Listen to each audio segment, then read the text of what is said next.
आज यह हिंदू समाज उस वहशीपन में जी रहा है कि 9 दिन माता के 9 रूपों की पूजा करेगा और 10वें दिन महाराक्षस बन करके हिंसा पर उतारू हो जाएगा, मार काट मचा करके राक्षसों की भांति मदिरा पान करेगा, मांसाहार करेगा। तब वो माँ की करुणा, माँ की ममता भूल जाता है। और जब घर में पत्नी के साथ दुर्व्यवहार करता है तब माँ दुर्गा को भूल जाता है। जब वह माँ के साथ दुर्व्यवहार करता है तब दुर्गा को भूल जाता है। जब छोटी छोटी उम्र के बच्चियों के साथ व्यभिचार होता है तब यहाँ के लोग माता दुर्गा को भूल जाते हैं। जब यहाँ गिन गिन करके नारियों का अपमान होता है तब लोग दुर्गा के स्वरूप को भूल जाते हैं। जब किसी को छोटी जाति का कहकर व्यास गद्दी से अपमानित करके उतारा चला जाता है तब यहाँ नारी सम्मान की बात खो करके और आदमी अपने मूर्खता में जीने लगता है और कहता है कि नहीं, हम तो भारत भूमि के लोग हैं, हम तो शिव को जगत पिता मानते हैं, दुर्गा को जगत जननी मानते हैं। तो ये वही लोग हैं जो वक्त आने पर नारियों को पीछे भी करते हैं। घर में आप देख लें कि अगर नारियां कुछ कह दे तो कह देंगे चुप रहो, बोलने की जरूरत नहीं, ज्यादा मुंह खोलने की जरूरत नहीं। पति जबरदस्ती के अहंकार में जी रहा है कि हम तो परमेश्वर हैं, हमें तो ऋषियों ने परमेश्वर कहा। पर वो नासमझ यह नहीं जानता कि जिस नारी को वो पैर की जूती या नौकरानी समझता है उसके अंदर भी वही परमात्मा बैठा है, वही परमेश्वरी का स्वरूप है वो। और अगर हम शिव को मानते हैं तो ध्यान रहे कि शिव ने कभी भी पार्वती को अपने नौकरानी के दृष्टि से नहीं देखा, अपने से नीचे नहीं देखा। शिव ने सदैव उन्हें आधा दर्जा दिया, अर्थात अर्धनारीश्वर रूप का दर्शन संसार को दिया कि मैं और पार्वती, मैं और सती, मैं और दुर्गा एक ही हैं, एक ही शक्ति के 2 भाग हैं। तो जिन शिव की उपासना आज हो रही है, जिस राम की उपासना आज हो रही है, उन सबने इस संसार को यह एक प्रतीक रूप में उदाहरण दिया, संदेश दिया कि नारी और पुरुष में कोई भेद नहीं, दोनों एक ही शक्ति के भाग हैं। लेकिन आज पुरुष प्रधान समाज ने नारियों को किसी भी लायक नहीं छोड़ा। मुसलमानों में तो और ज्यादा समस्या है, वहां तो पर्दे डालकर, घूंघट डालकर, बुर्का डालकर उसको इस स्थिति में ला दिया और खुल्लम खुल्ला कहने लगे कि ये तो सिर्फ बच्चा पैदा करने की मशीन है, इससे ज्यादा कुछ नहीं। जो हम कहें, जो हम बोलें, जो हम सोचें वही इन्हें करना है। वैसा ही कुछ हिंदू समाज में है। पुरा काल से जहां यह कहा गया कि मातृदेवो भव, वहां उसी देश में अगर नारियों को तमाम धर्म कार्य करने की अनुमति नहीं है, पूजा करने की अनुमति नहीं है, सत्संग करने की अनुमति नहीं है, संन्यास लेने की अनुमति नहीं है। हालांकि कुछ लोग कुतर्क देते हैं कि लोग करते तो हैं, लेते तो हैं, लेकिन जरा धर्म गुरुओं को सुनो। बड़े बड़े धर्म गुरु जो व्यास गद्दी पर बैठे हैं, जो अपने को धर्म के प्रणेता मानते हैं, बड़े बड़े आचार्य, वे क्या कहते हैं जब किसी से पूछा जाए कि क्या स्त्रियां संन्यास ले सकती हैं, क्या वे धर्म की गद्दी पर बैठकर प्रवचन दे सकते हैं, तो वो कहेंगे नहीं नहीं, ये उनको ये करने की आवश्यकता नहीं है, वो शुद्ध नहीं होती, वो पवित्र नहीं होती। ऐसे नालायकों को तो गद्दी से उतार फेंकना चाहिए कि मूर्ख, जन्म तुमने उसी के गर्भ से लिया और तुम पवित्र हो गया और वो नारी, वो माता अपवित्र हो गई। ऐसी मूढ़ता लाते कहाँ से हो? लेकिन ऐसे धर्मगुरुओं के पीछे संसार दीवाना है, लोग दीवाने हैं। वो समझ नहीं पाते कि जहां स्वयं भगवान शिव ने भेद नहीं किया, राम ने भेद नहीं किया, कृष्ण ने भेद नहीं किया, उस समाज में आज कुछ लोग, कुछ मुट्ठी भर नासमझ लोग नारियों को पैर की जूती समझ रहे हैं। और आज इस नवरात्रि में आपको होश में आने की जरूरत है कि जहां आप माँ दुर्गा के अर्थात एक नारी शक्ति के 9 रूपों को आप पूज रहे हो, देख रहे हो, सुन रहे हो, उनके हर रूप की चर्चा कर रहे हो शुद्ध सात्विक भाव से, 9 दिन के बाद उन नारियों के प्रति आपका भाव क्यों बदल जाता है? क्या चित्र या मूर्ति में ही दुर्गा की पूजा है? दुर्गा की असली पूजा है नारी सम्मान में। दुर्गा की असली पूजा है बहन बेटियों के सम्मान में, उसकी सुरक्षा में, उसके प्रति आदर भाव में।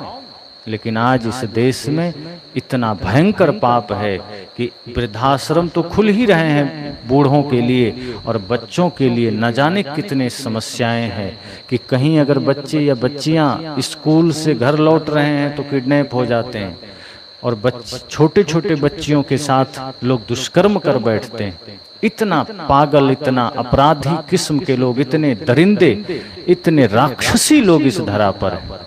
और वे कहते हैं मैं तो राम को मानता हूँ, मैं तो कृष्ण को मानता हूँ, मैं तो दुर्गा को, शिव को मानता हूँ। और ये सब मानने वाले राक्षसी लोग हैं जो मांसाहार करते हैं। एक अर्थ में जान लो कि जो भी मांस मदिरा का सेवन करेगा वो इंसान तो नहीं हो सकता, वो राक्षस है, वो दैत्य है।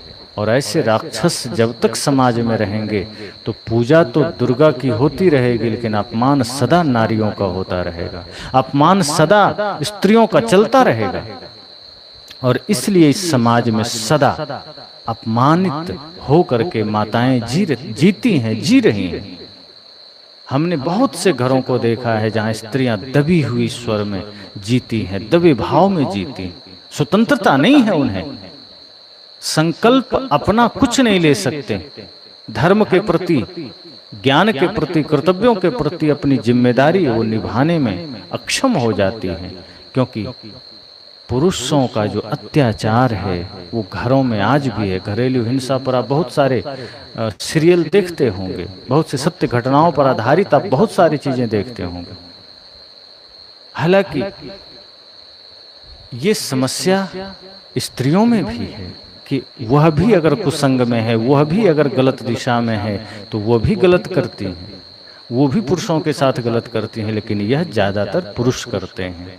तो कहने का मतलब है कि अगर पुरुष को स्त्री में देवी का दर्शन ना हो, स्त्री को पुरुष में देवता का दर्शन ना हो, तो समझ जाना आप अभी जीवन में जी रहे हो, आप अभी भी नरक का जीवन जी रहे हो। फिर ये पूजा, ये सब पाखंड है, फिर ये उपासना सब पाखंड है।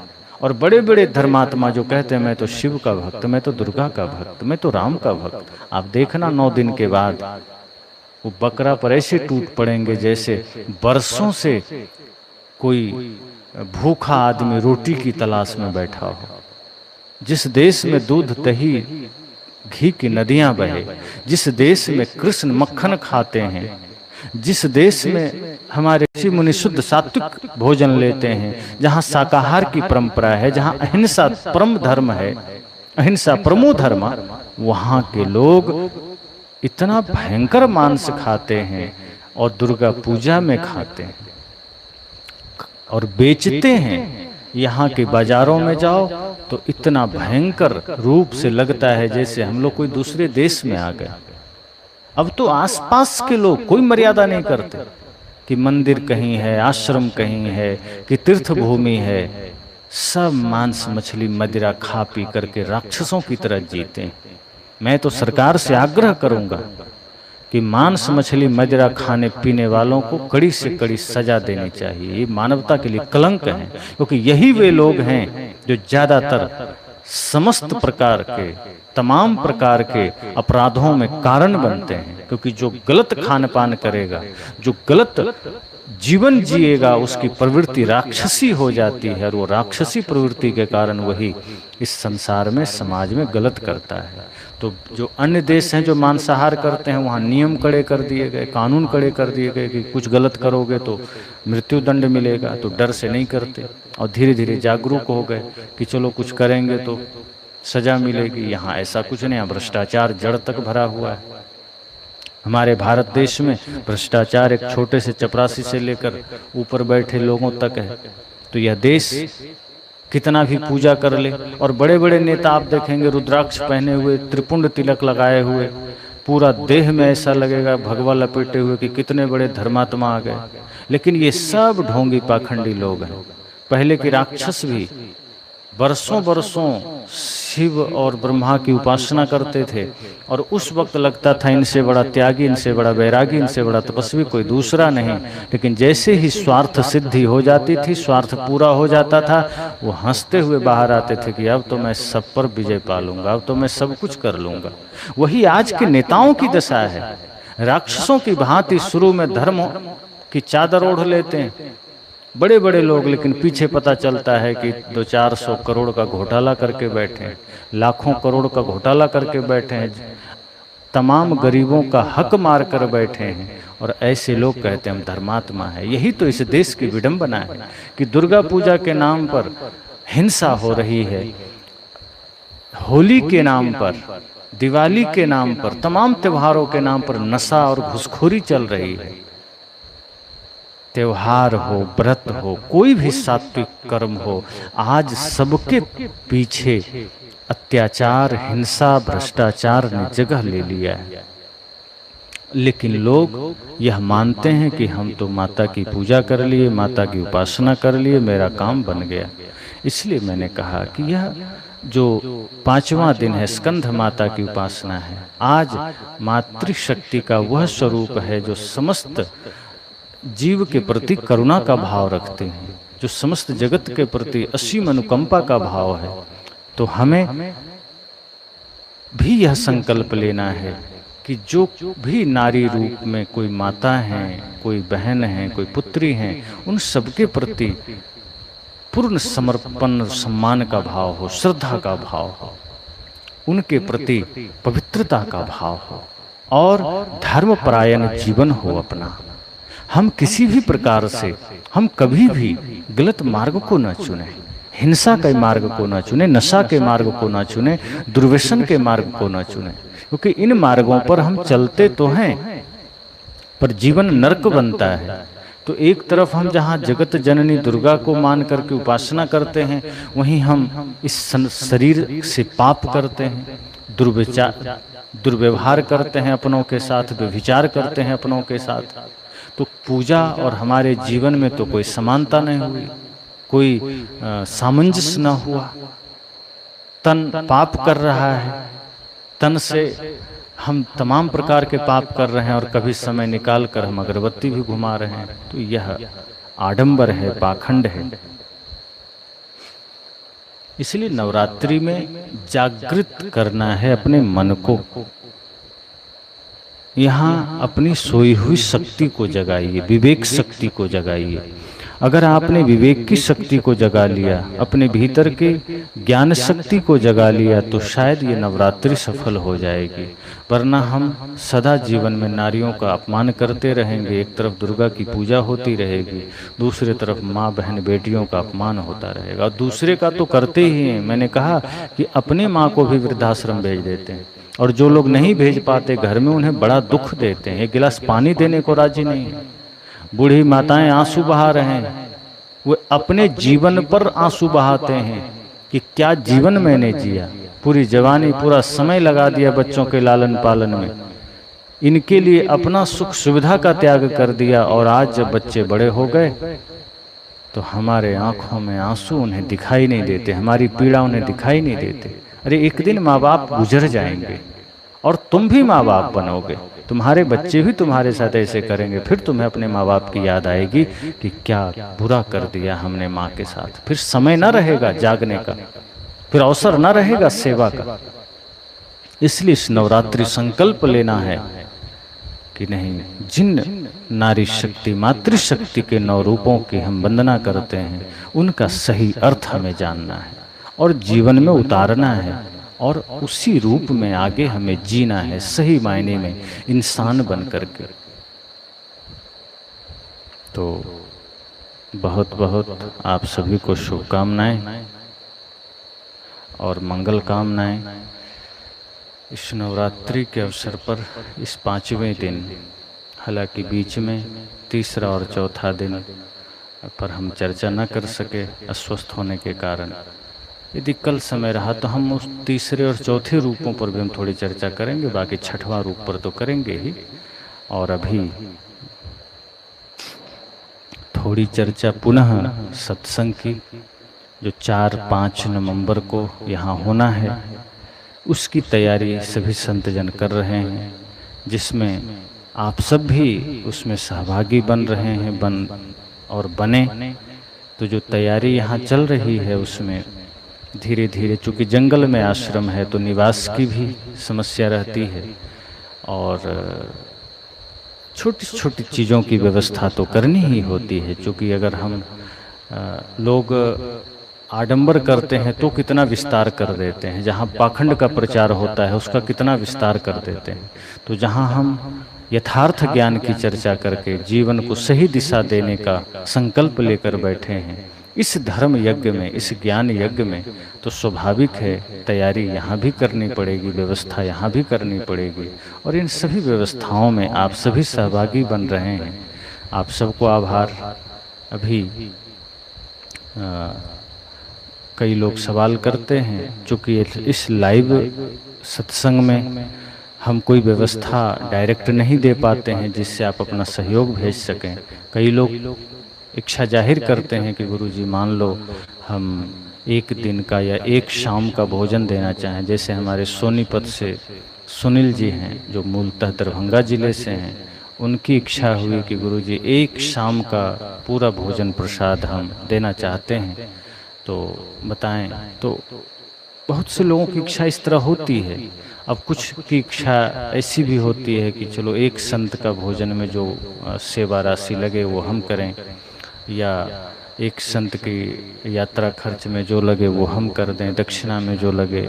तो बहुत सारे लोग संपर्क करते हैं, लेकिन अभी हमने इस पर कोई स्कैनर भी नहीं दिया है, अकाउंट नंबर भी नहीं दिया है जिससे आप सहयोग भेज सकें। तो लाइव सत्संग में यह संभव नहीं हो पाता। तो जो लोग सुन रहे हैं वह नंबर नोट करके आप इस सेवा में सहभागी बन सकते हैं। और कोई ज़रूरी नहीं है कि कोई कितना दिया ये हमें भी देख कर देना है। हम अपनी श्रद्धा, अपने सामर्थ्य अनुसार सेवा दें, क्योंकि यह धर्म की सेवा है, यह ज्ञान यज्ञ की व्यवस्था की सेवा है जो हमारे जीवन को भी पुनीत बनाता है, पावन बनाता है, क्योंकि हम सच्चे मन से इसमें सहभागी बनते हैं। तो इसी चैनल पर जो अन्य आप वीडियोज देखते हैं, जो लाइव वीडियोज नहीं होते, उसमें नंबर भी है, स्कैनर भी है, आप उसके माध्यम से दे सकते हैं। बाकी जो अभी आप नोट करना चाहें तो नंबर आप नोट कर सकते हैं 94 71 81 13 94, 94 71 81 13 94। इस नंबर के माध्यम से आप अपनी सेवा भेज सकते हैं। चूँकि त्यौहार आगे शुरू हो जाएंगे और हम लोग ज़्यादा कहीं जा ना सकेंगे, तो आप सब अपना अपना सहयोग देकर इस धर्म यज्ञ को सफल बनाएं और पधारें भी, इस सत्संग से लाभ लें। हम निरंतर आपके बीच अभी प्रयास करेंगे कि इस लाइव सत्संग में प्रश्नोत्तरी का यह कार्यक्रम चलता रहे, आध्यात्मिक संवाद चलता रहे, और इसी बीच बीच में जो सत्संग का कुछ अपडेट्स हैं, सूचनाएं हैं, वह भी आपको मिलता रहे। तो अभी हम बातों को विराम देते हैं और आप सभी के लिए वही मंगल कामना। विश्राम से पहले ध्यान जरूर करें, आत्मचिंतन जरूर करें। बहुत बहुत आभार।